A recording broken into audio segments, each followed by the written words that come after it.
Olá, você, assinante da NET, você que nos acompanha através do canal 25 aqui na TV Mar, você internauta, é com muita alegria que nós voltamos com o nosso programa Medicina em Destaque.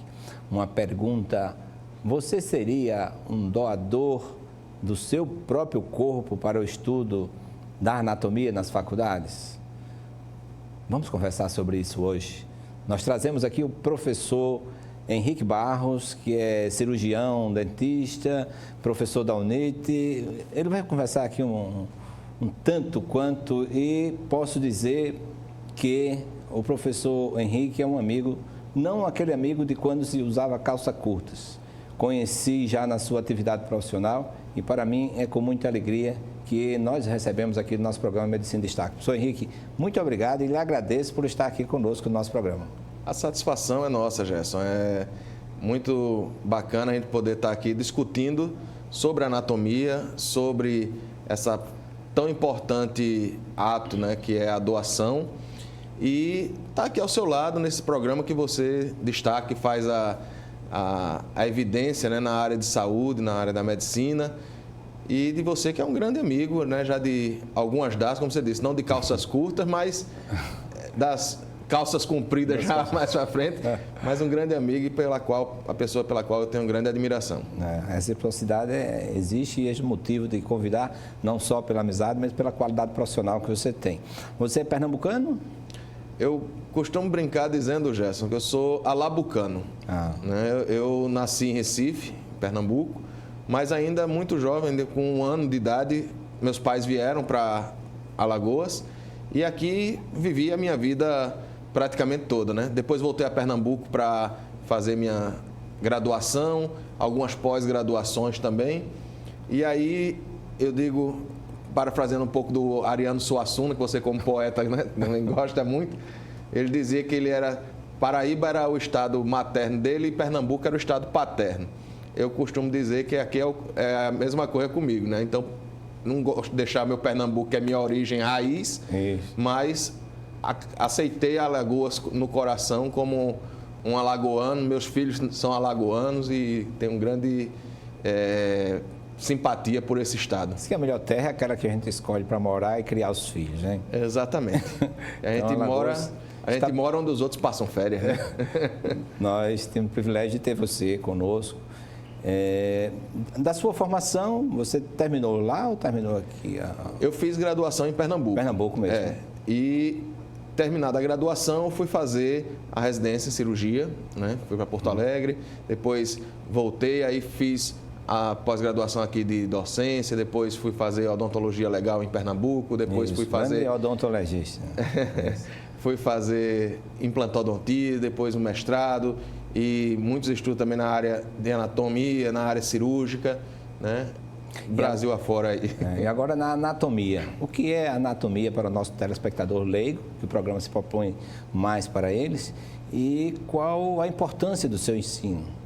Então, a anatomia, se você buscar assim conceitualmente, é um estudo das partes do corpo, né? Então, é através do estudo do seu organismo, do seu todo, que você começa a entender todas as outras disciplinas que vêm na sequência. Então, por exemplo, se você vai ser um cirurgião, eu só vou saber fazer uma cirurgia se eu conhecer onde eu estou trabalhando ali. Verdade. Se eu vou fazer, mas eu não vou ser cirurgião, eu vou ser um médico clínico, eu também preciso saber anatomia. A anatomia está no seu dia a dia, toda hora.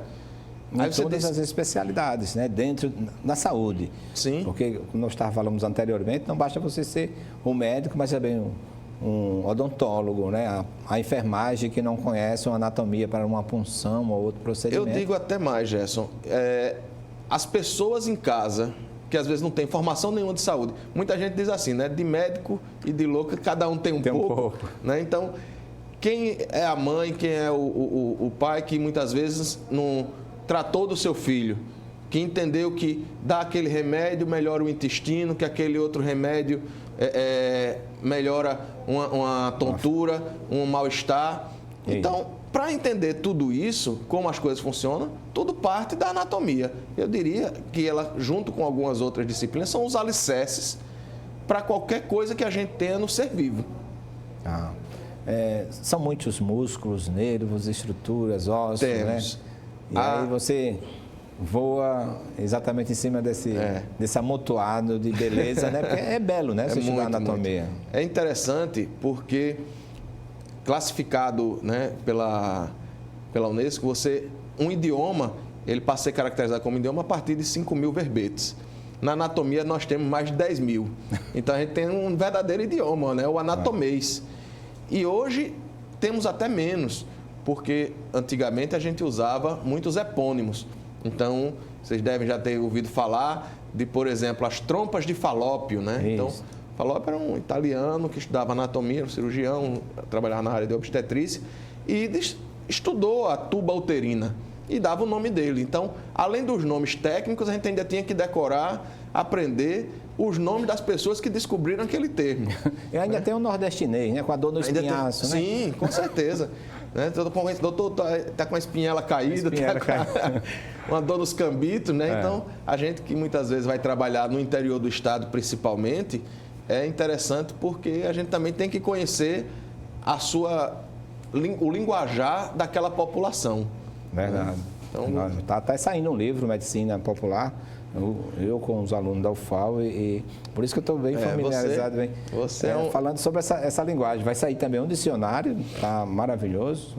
Daqui uns dias nós já lançaremos pela editora Xavier. Mas você falou dessa relação da linguagem, de entender a linguagem, mas é imprescindível que aquele profissional ele saiba também um pouco de anatomia para uma correlação clínica, não é isso? Não, é fundamental. Eu diria que não é um pouco não, ele tem que conhecer muito, não é pouco não. Você veja, Gerson, a gente sabe que os serviços de saúde, no nosso Brasil afora, nem sempre você tem as oportunidades de equipamentos e de materiais que são disponibilizados para o profissional que está atendendo um paciente. Então, hoje, a gente vê muitas vezes o aluno se preocupando em saber que exame pedir. E a gente costuma dizer, você na sua formação, né, eu também na minha, a gente sempre escutava uma frase que dizia o seguinte: a clínica é sempre soberana. Ou seja, o seu entendimento, toda aquela bagagem que você juntou ao longo da sua vida, ela é mais importante do que qualquer exame. Porque você não opera um exame, você não atende um exame, você não passa um remédio para um exame. Certo. Você passa para um paciente. Verdade. Então, você precisa conhecer, principalmente, todos os fatores que levam a aparecer uma doença, a como eu vou curar essa doença, como é que vai ser o funcionamento de uma medicação. Eu tenho que conhecer tudo isso.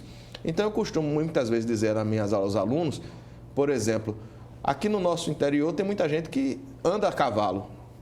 Né? E o camarada que cai, por exemplo, de um cavalo, bateu as costas no chão, chega ao hospital paraplégico. Né? Sem sentir os membros inferiores, tudinho, aquele comprometimento. E aí, o residente, o médico que vai estar lá atendendo, chega lá e diz assim: eu preciso de uma tomografia. Às vezes você não precisa nem da tomografia. É lógico que quanto mais a gente puder fundamentar a nossa convicção, melhor. Mas, por exemplo, se eu souber bem a anatomia, e aí eu pergunto ao paciente: até onde você está percebendo a sensação, até onde está acontecendo isso? Ele, por exemplo, eu estou sentindo até aqui a região peitoral, né, da linha mamilar, onde tem os mamilos.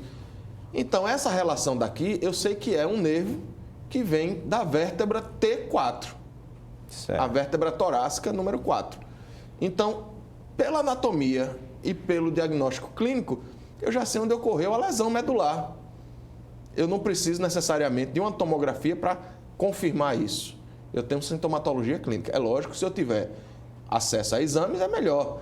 Mas o clínico, muitas vezes, vai me dizer muito mais coisas.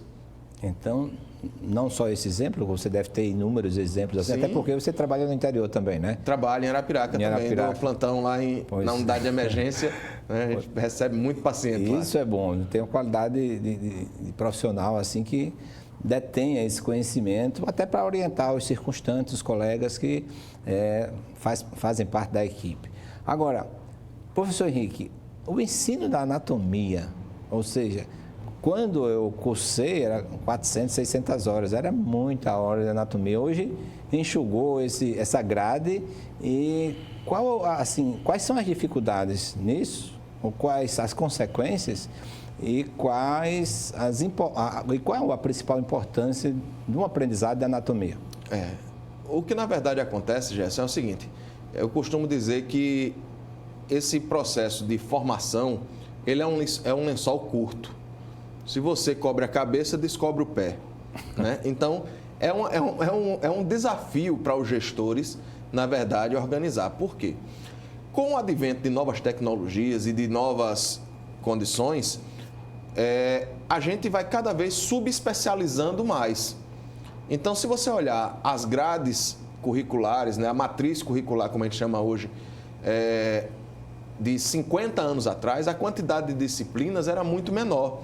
Então, isso propiciava que você tivesse, por exemplo, uma carga horária maior para algumas disciplinas. Mas aí, por exemplo, agora você já subdivide uma disciplina. Aí você vai dividindo. E tem que colocar isso dentro do currículo, porque senão você não atualiza quem está se formando. Só que para colocar essa, eu tenho que tirar de alguém. Então é o lençol curto. E isso que acaba acontecendo? Hoje nós temos uma matriz curricular muito mais voltada, não naquela aprendizagem também tradicional, que você aprendeu, que eu aprendi, que o professor chegava lá na frente, dava a aula dele e a gente balançava a cabeça, sim senhor, né?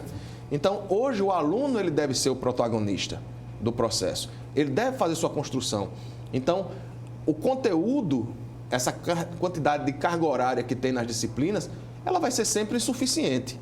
O que vai ser importante é o aluno ir buscar esse conhecimento. Ele ir buscar onde vai fazer aumentar a sua bagagem. Então, ele vai sair um pouquinho desse roteiro tradicional, ele não vai se contentar só em estudar aquelas horas da disciplina durante a aula que está lá na faculdade. Ele tem que buscar seu conhecimento fora. Diante desse quantum exíguo de horas para o aluno, o que fazer para substituir? Existem disciplinas paralelas, alguns cursos de formação para que o aluno tenha acesso, uma vez que ele pode até dirigir para a sua especialidade. Mas, assim, como já falou, interessa a todos. Mas existem aqueles que são mais exigentes consigo próprio. O que fazer nessa Então, condição? a gente vê, Gerson, que assim, a medicina, a odontologia, a fisioterapia, todos os cursos da área de saúde, ele não trabalha com um pedaço. Eu nunca vi chegar lá no hospital, por exemplo, só uma mão andando. Já vi chegar sem a mão. Já vi chegar a mão e o paciente. Mas você não trata só a mão. Para eu ser um bom cirurgião de mão, por exemplo, eu tenho que entender o corpo todo. Verdade. Eu tenho que entender todo o processo, todas as estruturas do corpo. Então, você não vai tratar o dente, a mão, o cabelo, a pele. Você vai tratar o ser humano. E ainda muito mais, numa perspectiva, inclusive, holística, em que você não vai tratar só a materialidade dele. Você vai tratar o psíquico dele, a religiosidade dele, uma série de outros fatores que estão envolvidos. Então, na hora que o paciente senta para conversar com você, não me interessa só onde está doendo. Me interessa de onde veio, para onde vai, qual é a história dele. E isso, infelizmente, às vezes a gente tem pouca paciência em escutar o paciente. O paciente, muitas vezes, nos diz tudo. E a gente é que tem que estar atento para escutar. Verdade. Isso é um enfoque, e eu vejo muito, eu recebi aulas do professor Jaime Carneiro, foi um médico que foi minha referência, fui carregando a bolsa dele, que me deu vontade de fazer medicina lá em Viçosa. Ele ia lá na minha casa, comer um chambari que minha mãe fazia, e aí dá alegria. E ele contava, né, sobre essa especialidade, ultra especialidades, que estava ele reunido com alguns colegas, e de repente uma mulher entrou em trabalho de parto. Um era cirurgião, outro era ortopedista. Eu não sabia. Chame o médico. E ele que tinha 30 anos, né, que fazia tudo, era um flex, né, acompanhei, fazia parto e cirurgia, cesárea e tantas outras coisas. Foi quem resolveu a situação, porque os outros ficaram com saias curtas, como diz o velho ditado. Né? O grande problema, Gerson, é que assim, antigamente você tinha uma formação, vamos dizer assim, mais generalista. Né? Então, você era um cara que entendia um pouco de tudo. Só que você, logicamente, você não tem como dominar tudo de tudo. Então, foi se necessitando, com o advento das tecnologias e do aprimoramento técnico, inclusive, dos profissionais, foi exigindo que você cada vez se subespecializasse mais, né, em áreas menores. Então, como eu disse, antigamente você tinha o ortopedista, que tratava do corpo todo. Hoje você tem o ortopedista de joelho, o ortopedista de quadril, o ortopedista de mão. Por quê? Porque ele propõe nisso aí, ele estuda mais aquela região e, logicamente, vai tentar produzir um efeito muito melhor e com muito mais segurança do que se fazia antigamente. Mas, em detrimento disso, ele deixa de fazer outras coisas. Então, se você pega, por exemplo, como eu estava falando, o exemplo de um ortopedista, se você perguntar a ele alguma coisa de doença ocular, ele diz, o olho que eu vi foi na faculdade e olhe lá. Então, ele vai perdendo isso. Isso existe uma preocupação, de um lado, do Ministério da Educação, em tentar fazer uma formação mais generalista inicial do médico, isso inclusive com o advento do Programa de Saúde da Família, dessas intervenções dos IESCs que hoje tem na faculdade. Seria o perfil que você do médico, né? vai gerar um conhecimento comunitário, que eu acho que logicamente é importante essa base, e depois você vai se subespecializando. Mas, fatidicamente, vai acontecer. Você pode estar lá com 50 médicos e passar mal de uma coisa e não ter nenhum que atenda aquele tipo de intercorrência, né? Professor Henrique, hoje a tecnologia, como você falou, tem substituído muito e tem contribuído muito com a medicina, etc. O estudo assim, tecnológico de anatomia substitui o cadáver? Como é que você vê isso? Então, Gerson, isso é sempre um tema de discussão muito grande, né? Eu atualmente estou fazendo parte da Sociedade Brasileira de Anatomia, né? Sou atualmente o tesoureiro, apesar de não ficar com o dinheiro na mão, mas cuido do dia, né? Não, é o mais complicado. Mas, assim, com muito orgulho, hoje faço parte da Sociedade Brasileira de Anatomia na sua gestão, e é um dos temas que a gente traz muito à discussão isso, porque quando a gente falava, por exemplo, da formação médica de 100 anos atrás, 300 anos atrás, são coisas totalmente diferentes. E o que é que a gente vai esperar para o futuro? Né? Então, eu costumo olhar as duas coisas. A gente tem alguns profissionais que são mais tradicionalistas e que dizem, não, isso aqui não pode mudar nunca, não sei o quê. E outros também que são muito vanguardistas e querem mudar tudo de uma hora para outra. Eu acho que a gente, nesses extremos, nunca vai tão bem. Então, a gente tem que, na verdade, ir mediando um pouco. Se você pensar que, por exemplo, antigamente, você provavelmente, inclusive na sua formação, escutava muito essa história, que o bom cirurgião era o cirurgião que era rápido. Isso é um resquício das épocas pré-anestésicas, em que não existia anestesia. Né?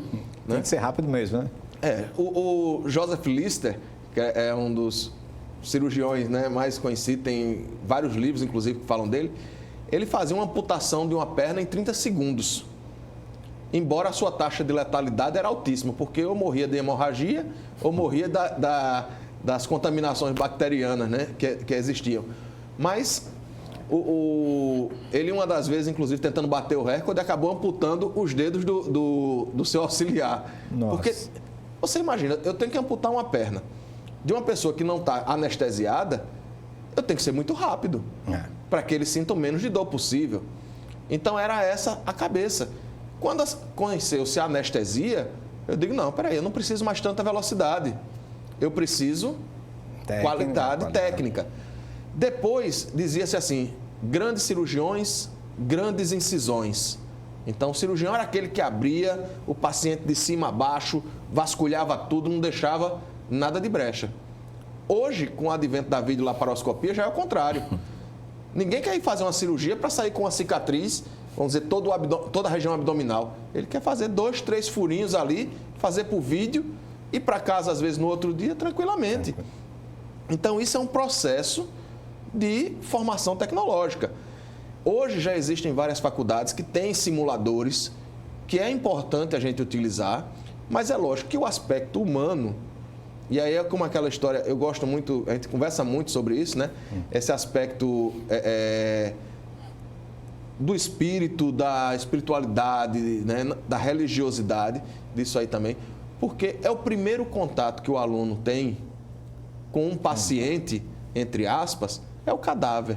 Então, ele ali ele aprende a respeitar, ele aprende a enxergar a nossa finitude, a fazer com que a gente também sinta-se na pele daquele outro que está ali. Então ele vai dizer assim, hoje eu estou estudando nele, de repente pode ser que daqui a alguns anos alguém esteja estudando em mim.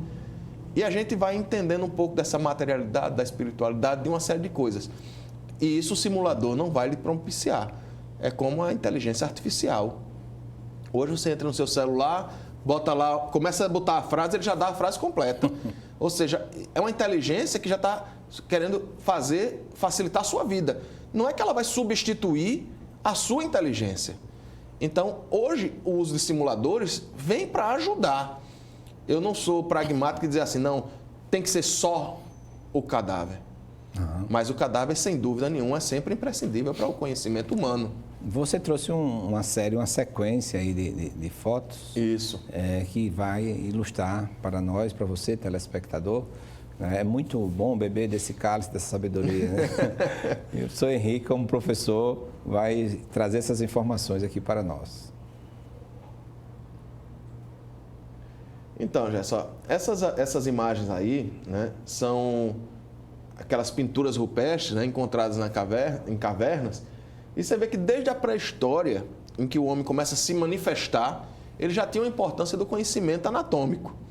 Aí a gente mostra gravuras em que você vê pontos fatais em que ele atingiria os seus inimigos. Você tem desenhos, às vezes, de caças, então ele aprende quais são as áreas letais para atingir aquela caça. Tudo isso é o conhecimento anatômico. Então, o conhecimento da anatomia, ele vem desde a existência do homem. A gente sempre teve a curiosidade de saber o que é que tem por dentro da gente, como é que funciona, de onde a gente vem, né? Então, todas essas perguntas, filosóficas, inclusive, remontam a essa época. E aí, a gente tem uma condição... com o passar do tempo, o advento, por exemplo, das mumificações egípcias. Né? Para fazer todo esse processo, não era um processo de preservação em que eu estava preocupado, eu vou fazer isso para poder estudar o cadáver. Mas eu tinha que estudar o cadáver, estudar o corpo, para saber como preservá-lo, porque naquela cultura acreditava-se que o que era o seu corpo aqui era o que você levava para a eternidade. Então, se eu não preservasse bem... Ficava falhando lá no outro lado, né?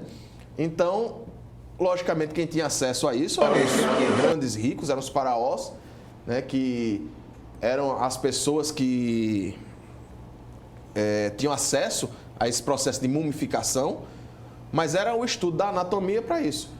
Então, durante muito tempo, a gente vê. Isso aí é um vídeo que a gente mostra, por exemplo, a dissecção da região da coxa, né? Das peças cadavéricas. Esse é o sartório, não? Ali você tem, né? O sartório está mais para lá. Aí é o reto femoral, ali os vastos. E aí essa região, a gente está mostrando aqui nesse vídeo, né? Como é o estudo, muitas vezes, no cadáver que a gente acaba tendo aqui. E hoje a gente tem tecnologias um pouco diferentes, que melhoram muito esse aspecto, né? Então, no próximo vídeo que a gente colocou aí para vocês mostrarem, você vai ver, por exemplo, isso aí não é num paciente vivo, Gerson. Isso aí são cursos que a gente realiza, né? E até hoje em dia, lesões que chamam aspectos de reações vitais, né? Sim. Pensando que é vivo. A gente ainda, quando às vezes vai dissecando, às vezes até sangra ainda, né? Então, isso aí é o que a gente chama, o cadáver fresco. É um tipo de tecnologia que hoje, por exemplo, existe já em vários países. Aqui no Brasil está começando também a se fazer isso, mas a gente, por exemplo, realiza esses cursos nos Estados Unidos, normalmente 1 ou 2 vezes no ano a gente sempre vai lá ministrar esses cursos, e aí você vê a diferença. Então, o aluno que vai, por exemplo, conhecer a anatomia dessa forma, a anatomia é o que a gente chama mais próximo possível do real. É o real life experience, né? Que a gente vai trabalhar o ensino da coloração, da textura, da condição, exatamente como é no vivo. Maravilha. Você falou nos Estados Unidos. Por que lá e não aqui na nossa realidade? Não? Então, a gente tem aqui alguns problemas. para que isso acontecesse, né? A lei que regulamenta é a 8.511, né? Isso, a lei não é o problema, né? Às vezes a gente acha que o mais difícil é a lei. A lei não é o problema. A gente tem uma lei responsável para que se possa doar o cadáver, mas, infelizmente, por ainda muitos aspectos culturais e sociais, a gente ainda não tem essa cultura. Você vê que a gente hoje tem sacrifício para conseguir doação de sangue. Verdade. Doação de sangue. A doação de órgãos, que viria, por exemplo, num outro patamar, já é mais difícil. E as pessoas dizerem assim, eu vou doar o meu corpo para a ciência, é mais difícil ainda. Né? Então, é uma coisa que culturalmente vai se mudando. Nos Estados Unidos... Só perguntar, José, coloca um vídeo aí de um acadêmico, ele fica...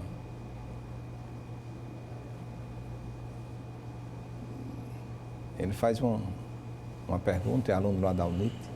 Isso. É esse aí. Isso. Meu nome é Carlos, sou estudante de medicina da UNIT e eu tenho uma pergunta para fazer.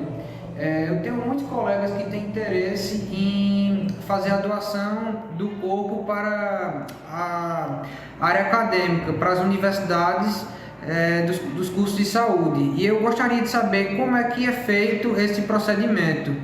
Se eles têm que deixar uma autorização, se precisa da autorização familiar, como é que esse trabalho é feito? Agradecer o Caio, né? Caio Galvão, aluno lá da faculdade, né? Então, Caio, respondendo a você e aos demais que nos assistem aí, nós temos, sim, uma legislação, como o Gerson colocou aqui, né, que nos permite fazer a doação do nosso corpo. Então, para isso, primeiro eu tenho que manifestar a minha vontade. Só que aí não basta só isso, né? São várias etapas. Então, primeira coisa... Inicialmente é medo e dificuldades, né? Primeiro o medo que se cria. Depois, tomou a decisão. Eu quero ser um doador. Quais as dificuldades? Então, aí, assim, nós temos os seguintes aspectos. Por que as pessoas não doam tanto aqui no Brasil? Né? Então, por que eles doam lá nos Estados Unidos? A gente tem, por exemplo, nesses institutos que a gente realiza, 200, 400 cadáveres ano doados para aquelas aulas. No nosso país, a lei que regulamenta, ela trata dos cadáveres não reclamados e não identificados, mas não trata bem o cadáver doado voluntariamente, né? Isso, o corpo doado. Ele até tem aspectos nessa lei que você pode fazer. Porque quando a gente fala de doação, a doação ela vai acontecer sempre de alguém para outra pessoa. Isso. Então ela pode ser ou individual, que eu digo, eu estou doando o meu corpo para a sua universidade, ou para aquele determinado instituto, ou para aquela coisa, ou do Estado, que pode utilizar aqueles corpos não reclamados, não identificados, ou às vezes até identificados, mas que não foram reclamados pelos seus parentes, que é o que a gente comumente chama o cadáver indigente, mas nem sempre ele é indigente, às vezes ele é reconhecido, é identificado, mas não tem familiar que queira receber, por incrível que pareça, né? Então, às vezes, fica lá o cadáver e acaba sendo sepultado aqui no Brasil como indigente, é sepultado pelo Estado. O Estado faz esse processo, né? Nos outros países também existe isso, só que é um número muito menor. Nos Estados Unidos, por exemplo, além dessa condição cultural de que ele já tem desse desapego maior ao corpo, a essa condição, eles também têm um outro aspecto que é muito interessante, que é o aspecto financeiro. A gente diz assim, não tem nem dinheiro para morrer, porque morrer é caro, Gerson. Você já fez esse estudo? Não, realmente, se você quiser comprar lá um mausoléu, etc., os caixões, os preços lá em cima. É tudo, literalmente pela hora da morte. Assim, aqui que nós temos ainda umas terras, né? Imagine numa metrópole tipo Nova York. Hoje, tipo por exemplo, nos Estados Unidos, em média, você cremar um corpo custa entre 15 a 20 mil dólares. Olha aí. E para você inumar, ou seja, para você enterrar, é mais caro ainda, é a partir de 30 a 35 mil dólares. Então, o americano ele não aceita gastar esse dinheiro com uma coisa que ele não vai usufruir. Ele dizer, eu estou morto e vou gastar esse dinheiro, eu tenho que deixar esse dinheiro para gastar depois que eu morrer. Não, eu vou doar meu corpo e esse dinheiro eu vou gastar comigo em vida. A gente aqui, né? Aqui a gente tem a filosofia diferente. Não, eu quero colocar num canto, porque no dia de finados, que a gente teve agora recentemente, eu quero ir lá para chorar na lápide, eu quero ir lá para me despedir, eu quero ter esse momento, né? Comprar uma lápide bonita, eu devia ter escolhido umas fotos, que tem uma até que tem ar-condicionado, né? Tem gente, é o que eu digo, tem gente ainda com as mentalidades faraônicas que acha que o corpo daqui vai para a eternidade do mesmo jeito e quer dar conforto, né? É verdade. Eu me recordo, quando minha mãe faleceu, né, 22 anos atrás, quando minha mãe faleceu, quando a gente foi buscar o caixão, e aí o cara da funerária dizia, olha, isso aqui é mais confortável, isso aqui é melhor. Eu digo, meu Deus do céu, a pessoa já está morta ali, não tem para quê? Não, mas é porque isso aqui ele é mais fofinho, é mais confortável. Né? Pense no que sua mãe fez por você, você vai colocar ela num caixão duro. Né? Então a gente tem muito essa ainda cultural. Tem até um colega que ele contava nas palestras que dava, no movimento Concílio que nós participamos, nós participamos. E ele dizia que fazia um pedido à esposa de quando ele morresse, ele tinha 3 pedidos, mas eu vou contar só esse, que era que não calçasse um sapato que ele comprou, que estava fazendo muito calo. Muito calo, para depois que morresse, não é lógico. Você imagina passar a eternidade toda com aquele sapato apertando, né, Jéssica? Verdade. Então, assim, a gente tem muito essa questão cultural. Então, lá nos Estados Unidos, além da questão cultural ser mais trabalhada, essa questão de se doar, de fazer a filantropia, né? Eles se preocupam em várias coisas nesse sentido. Por exemplo, aqui você se formou, quantas vezes você fez alguma doação em dinheiro para a universidade que você se formou? Verdade, nenhuma. Nenhuma. A gente não se preocupa.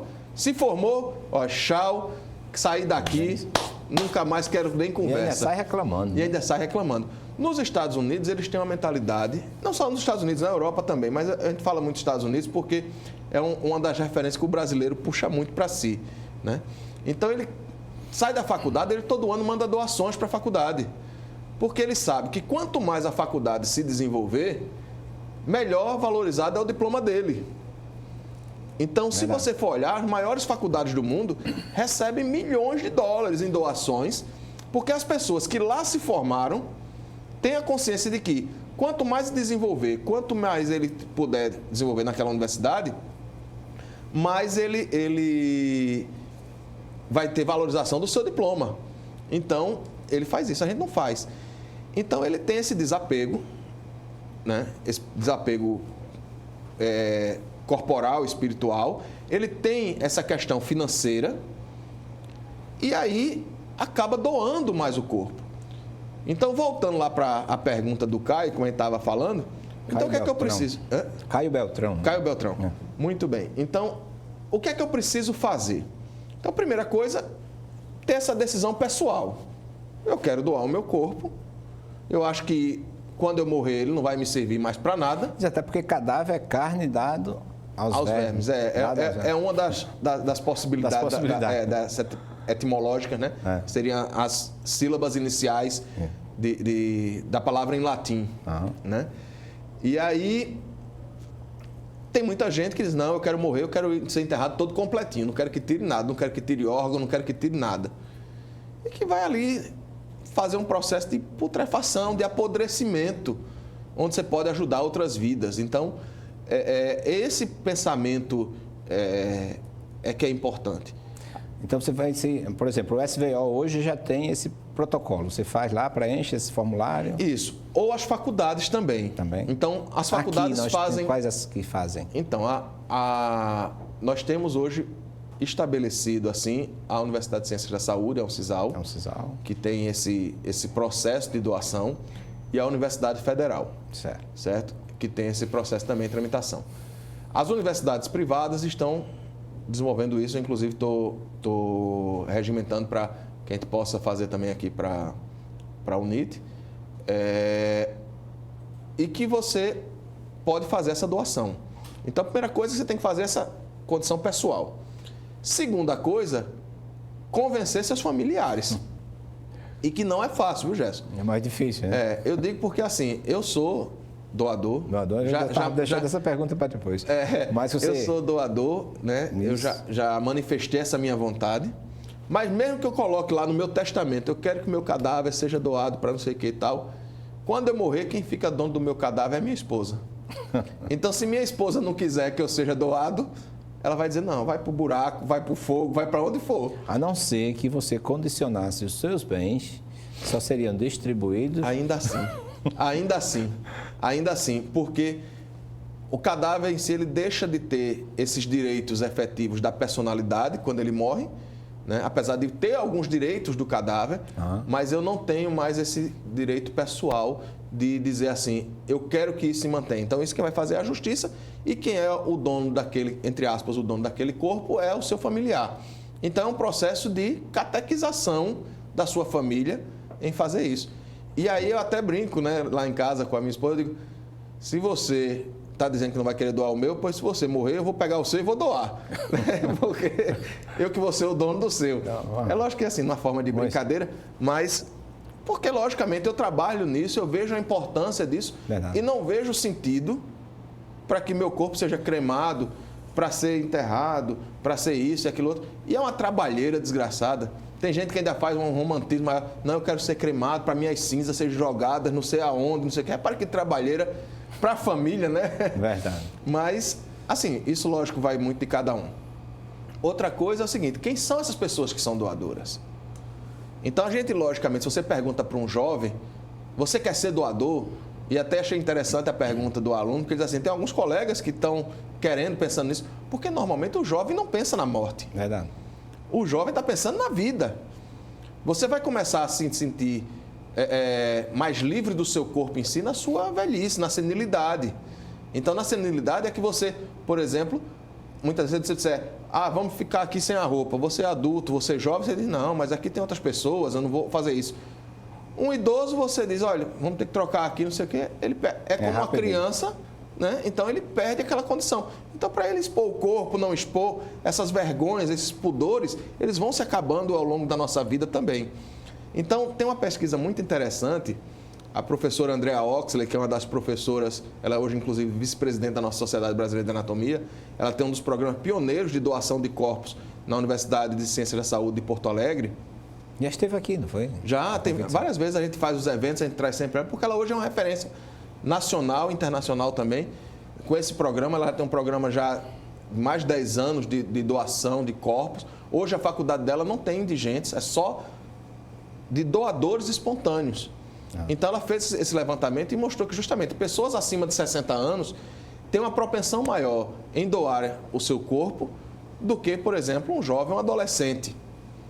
Né? Então, por quê? Porque ele já começa a pensar nessa finitude. Ele já começa a se desapegar daqueles pudores. Né? Tem gente que diz, mas eu vou ficar lá exposto na faculdade e as pessoas vão lá me ver nua, vão ver assim. Então, são pudores que socialmente ainda existem, logicamente você tem que trabalhar isso, mas ao longo do tempo você vai vendo que isso não tem essa grande importância. E assim, né? É difícil encontrar num aluno aquele que esteja olhando com um olhar irônico, sim, qualquer coisa. Até porque é crime também, né? Vilipendiar, ultrajar, qualquer coisa. E como a gente tinha falado inicialmente, né? É o primeiro contato que ele tem com o paciente em si e é ali onde ele aprende a respeitar o paciente. É ali que ele aprende a respeitar o ser humano. É muitas vezes ali naquele instante em que ele se vê e que ele se enxerga num determinado futuro. Existem algumas fotos para nós concluirmos aqui. Eu pedi ao José, coloca algumas fotos de sala de aulas, exatamente esses cursos que são oferecidos nos Estados Unidos, na Europa, né? Eu trouxe aqui para vocês aquela possibilidade, né, do uso do cadáver fresco. Então, acaba sendo mais corrente nos Estados Unidos. Né? Então, a gente, uma vez, 2 vezes ao ano, a gente realiza esses cursos lá nos Estados Unidos e é um outro centro, uma outra tecnologia. Né? Alguns institutos hoje estão trazendo isso aqui para o Brasil, mas ainda é muito pouco, porque a gente não tem essa logística. O que é que lá acontece? Na hora que você se cadastra como doador no programa, você vai continuar lá vivendo a sua vida normal. No dia que você morrer, o seu familiar vai avisar, olha, fulano de tal faleceu, o número da carteirinha dele... Recebe uma carteirinha? Isso, você tem uma carteirinha, tem um registro, fulano de tal, registro tal, acabou de falecer aqui. Então vai uma equipe, pega e vai fazer uma preparação desse corpo para que ele seja congelado e mantido lá sob preservação de congelamento. Uma vez que ele é mantido congelado, vai ficar lá até que se possa... problema. Isso. Até que se possa... Até que se possa... Tá ligado? Já. Até que se possa utilizá-lo num determinado curso. Então, a gente pode fazer isso também. É uma possibilidade. E aí, quando vai dizer assim, vai ter o curso tal, ele vai lá, faz o processo de descongelamento e coloca para o estudo. Depois que ele é utilizado, esse cadáver ele é cremado e as cinzas são devolvidas à família. Então, não é porque também você doou que você também vai ficar sem nada daquilo ali e tal. Então, você já pensava em cremar alguém? Você pode deixá-lo para que ele sirva à ciência, sirva ao ensino e depois ele possa ser cremado e você disponibiliza as cinzas como você bem entenda, né? Então, nós temos também rituais funerários, rituais de memória também para esses cadáveres doados. Um mausoléu simbólico? Algumas faculdades, alguns lugares têm mausoléus simbólicos. Tem alguns lugares, por exemplo, esse trabalho da professora Andréa, ela todos os anos realiza uma celebração ecumênica. Sim.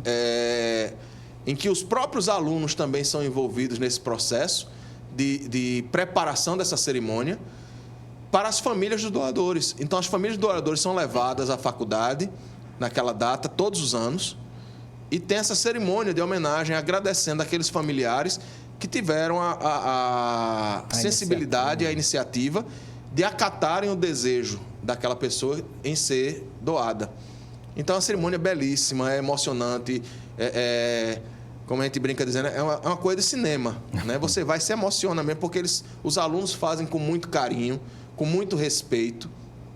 E é essa imagem que a gente gosta de mostrar, porque as pessoas muitas vezes acham, vão pegar o meu corpo, vão jogar lá, vai ser como um saco de batatas. Não, a gente ali está com o material mais nobre que se pode existir, né? Produzido, segundo a minha crença, a sua também, pelo mais nobre dos artesãos, né? Foi Deus. Eu fiz um texto, depois eu vou passar para você. Agora aqui na formatura, o orador da aula da saudade e a homenagem ao cadáver desconhecido foi feito por mim. Eu falo exatamente dessa inquietação que tinha o cadáver. Na verdade, ele fica em pé e fala através de mim que ele entrou na sala de anatomia, não sabia para quê, e aí foi que ele deu sentido à vida dele. Que ele foi preparado a vida toda para servir como objeto de ciência, como instrumento para o aprendizado. E ele dava uma lição nos alunos: olha, eu aqui não preciso de nada, quem precisa é vocês, tá certo? Então trate-me com respeito, com carinho, como se tratasse a pessoa que você mais ama. Ficou um texto assim, bonito, né? E aí, é justamente esse carinho, esse amor que a gente tem como profissional de saúde para o seu paciente. Eu tenho que tratar meu paciente como eu trataria alguém da minha família. Eu não posso fazer essa diferenciação.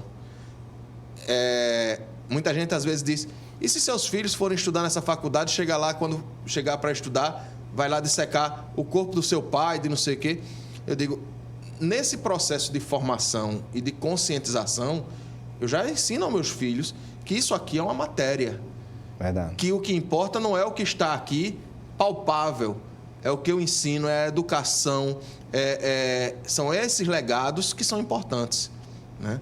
O meu pai também faleceu agora há pouco tempo. Ele tinha um ensinamento, ele me deu ainda criança, mas me marcou muito a vida toda, que ele dizia o seguinte: na vida de um homem você tem que ter 3 Hs: honra, humildade e honestidade. Maravilha. E junto com a educação é a maior herança que eu posso deixar para vocês. Porque isso ninguém tira, só você que perde. Então, você só deixa de ser honesto se você quiser deixar de ser. Você só deixa de estudar se você não tiver um interesse em estudar. Porque mesmo aquela pessoa que diz: mas eu não tenho acesso a isso, não tem. Quantos exemplos a gente tem de pessoas que se esforçaram, que aprenderam a ler com placas, porque nunca tiveram acesso a uma escola, numa comunidade pobre, no que for, às vezes não teve acesso, às vezes era até tido como desimportante, e que chegaram aí. Então, o que importa é o seu esforço pessoal, é sair da mediocridade, é sair daquele mar onde todo mundo está ali. É aí que você vai se destacar. Então, isso é o maior legado que a gente pode dar a um filho. Não é a conta bancária, não é um carro, não é um apartamento. né? A gente se preocupa muito. Eu tenho 2 filhos, então eu tenho que comprar 2 apartamentos para quando eles fizerem a vida deles, já ter um patamar. Quando ele fizer 18 anos, ter um carro, não sei o quê. Isso é Tudo isso é vulnerável, né? Ninguém sabe o dia de amanhã. Eu dou hoje, amanhã pode não ter. Mas a educação, o exemplo que eu estou dando ali aos meus filhos, eles vão levar o resto da vida.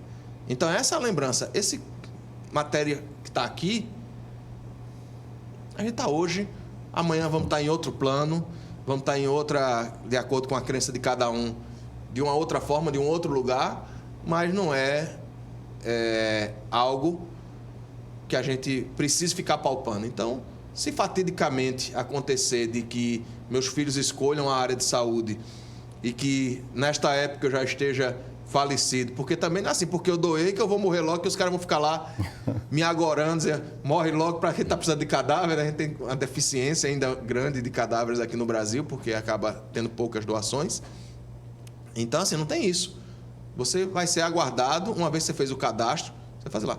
E se também, durante esse período, hoje eu quero ser doador, mas daqui a 10 anos eu não quero mais ser, eu posso ir lá e retirar a minha solicitação também. Henrique, eu deixei você à vontade, diz umas técnicas que o entrevistador deve, assim, pincelar para que o entrevistado não ficar tanto, mas suas palavras, assim, numa época de pandemia, né, onde as pessoas perdem a sensibilidade, onde as pessoas ficam indiferentes com as outras, receber palavras destas, de que o essencial é invisível aos olhos, como disse no Saint-Exupéry, no Pequeno Príncipe. Exatamente. Estão, assim, vulneráveis à destruição, entre aspas, dessas coisas. Então, nosso programa chega ao final, mas faça as considerações. Eu agradeço muito a você. Na verdade, não só a anatomia do corpo, mas a anatomia da alma foi o que se falou aqui nesses últimos instantes. Exatamente, Gerson. É como você colocou, né? Tem um livro muito bacana, eu não lembro agora exatamente o nome do autor, me fugiu aqui, mas se chama O Amor Líquido, né? Que tem, inclusive, uma série, tem o Amor Líquido, tem a Sociedade Líquida. Tudo. Então, hoje as pessoas se preocupam muito num momento muito descartável. Então, tudo é muito líquido, tudo que você coloca ali afunda rapidamente, tudo é muito efêmero, né? Tudo muito rápido, acontece tudo de forma muito ligeira.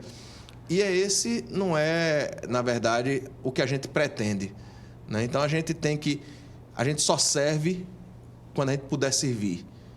Isso é um grande ensinamento que eu acho que a gente pode deixar. Então, seja doador, não só na morte, mas em vida. Doe-se para escutar o seu filho, doe-se para escutar a sua esposa, doe-se para escutar o seu paciente. Essa doação é que é o mais importante. Então, seja como for, e que seja lá na frente também do seu corpo. E usar mais a palavra eu te amo, que a gente está usando tão pouco, né? Tão pouco, ou de forma muito vulgar, sem sentido. Né? Maravilha. Então, Henrique, muito obrigado por estar aqui. Eu que agradeço. Eu agradeço a você, telespectador, que nos acompanhou. Na verdade, nós bebemos, assim, conhecimentos que trata da vida espiritual. Obviamente, o tema é material. Quanto mais você se aproxima do material, mais você chega próximo desse espiritual para perceber a beleza e o encanto que Deus fez por cada um de nós. Né? Nesse Eu Te Amo, a gente agradece e se despede. Um Eu Te Amo para você, um outro para o professor Henrique. Muito obrigado. Com certeza de que no próximo programa estaremos aqui novamente. Muito obrigado. Se Deus quiser. Satisfação.